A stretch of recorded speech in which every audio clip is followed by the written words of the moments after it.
তরমুজের খোসা কি রান্না করে খাওয়া যায়? যাদের মনে এই প্রশ্নটি ঘুরপাক খায়, আশা করছি আজকের ভিডিও দেখলে তারা তাদের প্রশ্নের উত্তরটি পেয়ে যাবেন। তরমুজের খোসা যে সবজি হিসেবে খাওয়া যায় আর তা কিভাবে রান্না করলে বেশি মজা হয় সেই রেসিপি করে আজকে আমি আপনাদেরকে দেখাচ্ছি। চলুন তাহলে কথা না বাড়িয়ে মূল রান্নায় চলে যাই। প্রথমে আমি এখানে তরমুজের খোসাগুলোকে ভালোভাবে ছাড়িয়ে নিয়েছি, দেখতেই পাচ্ছেন। তারপর লম্বা লম্বা করে কুচি করে নিয়েছি। তারপরে চুলাতে তেল গরম করে দিয়ে দিলাম 3টা পেঁয়াজ কুচি, সাথে দিয়ে দিলাম ফালি করা কাঁচামরিচ কুচি। এবার এগুলোকে খুব ভালোভাবে একটু ভেজে নেব।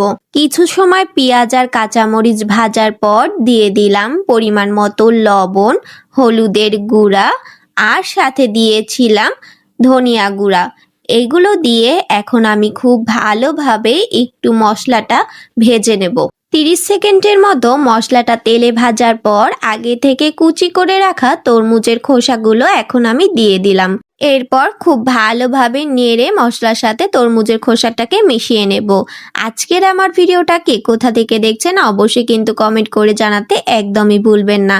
আর আজকে আমার ভিডিওটা যদি আপনাদের একটু হলেও ভালো লেগে থাকে তাহলে কিন্তু অবশ্যই লাইক, শেয়ার, কমেন্ট করতে একদমই ভুলবেন না।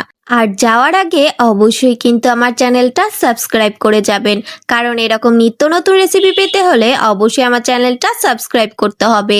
যাই হোক, এখন দিয়ে দিলাম কুচি করে রাখা আলু। আলুটাও আমি তরমুজের মতো করেই কেটে নিয়েছি। এখন আলু আর তরমুজের খোসাটাকে খুব ভালোভাবে আমি মিশিয়ে দিচ্ছি। তারপরে আমি ঢাকা দিয়ে দেব কিছু সময়ের জন্য। কিছুক্ষণ পর আমি ঢাকা তুলে চেক করে নিচ্ছি তরমুজের খোসাটা আর আলুটা কতটা সেদ্ধ হলো।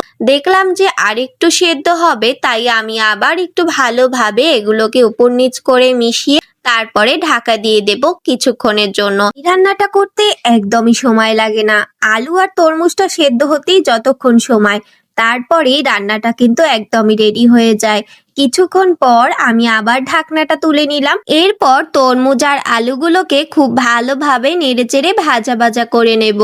তরমুজ আর আলুগুলো যখন ভালোভাবে সেদ্ধ হয়ে যাবে সে পর্যায়ে কিন্তু আমি দিয়ে দেব সামান্য একটু চিনি। অবশ্যই আপনারাও চিনিটা ব্যবহার করবেন, কারণ যেহেতু তরমুজের খোসাটা একটু জলসা জলসা লাগে, তাই চিনি দিলে টেস্টটা ব্যালেন্স হয়ে যাবে। তরমুজের খোসাটা আর আলুটা সেদ্ধ হলো কিনা আমি কিন্তু হাত দিয়ে চেপে ভালোভাবে দেখে নিলাম। একদম পারফেক্ট সেদ্ধ হয়ে গেছে। এখন আমি এগুলোকে একটু হালকা নেড়ে তারপরে দিয়ে দিলাম ভাজা জিরা গুঁড়া। আপনাদের হাতের কাছে যদি ফ্রেশ ধনেপাতা অথবা ফ্রোজেন ধনেপাতা থাকে তাহলে আপনারা সেটাও ব্যবহার করতে পারেন। আমার কাছে একদমই ছিল না, তাই আমি ভাজা জিরা গুঁড়াটা ব্যবহার করছি। টেস্টে হেরফের তো অবশ্যই হয় জিরা আর ধনেপাতায়, তারপরও জিরা দিলেও খুব ভালো লাগে আর ধনেপাতা দিলে তো আরো বেশি ভালো লাগে। তাই আপনাদের হাতের কাছে থাকলে অবশ্যই কিন্তু ব্যবহার করবেন। দেখতেই পাচ্ছেন আমার কিন্তু রান্নাটা অলমোস্ট রেডি। আমি এখন একটু অল্প আঁচে ভাজা ভাজা করে তরমুজ ভাজিটা নামিয়ে নেব। দেখুন কতটা কালারফুল হয়েছে। আমি তো এই ভাজিটা দিয়ে অনেকগুলো ভাত খেতে পারি। আপনারা চাইলে কিন্তু এটা ভাত, রুটি, পরোটা সবকিছুর সাথেই খেতে পারবেন। তাহলে বলুন কবে বানাচ্ছেন তরমুজের খোসা ভাজি? কারণ তরমুজের সিজন তো প্রায় শেষই হয়ে আসলো, খুব দ্রুতই কিন্তু এটা বানিয়ে ফেলতে হবে। দেখুন আমার কিন্তু রান্নাটা একদমই রেডি, আমি কিন্তু পরিবেশন করেও ফেলেছি। তাহলে আজকের মতো এখানেই বিদায় নিচ্ছি, দেখা হবে পরবর্তী কোনো ভিডিওতে। চলে যাচ্ছি, বাই।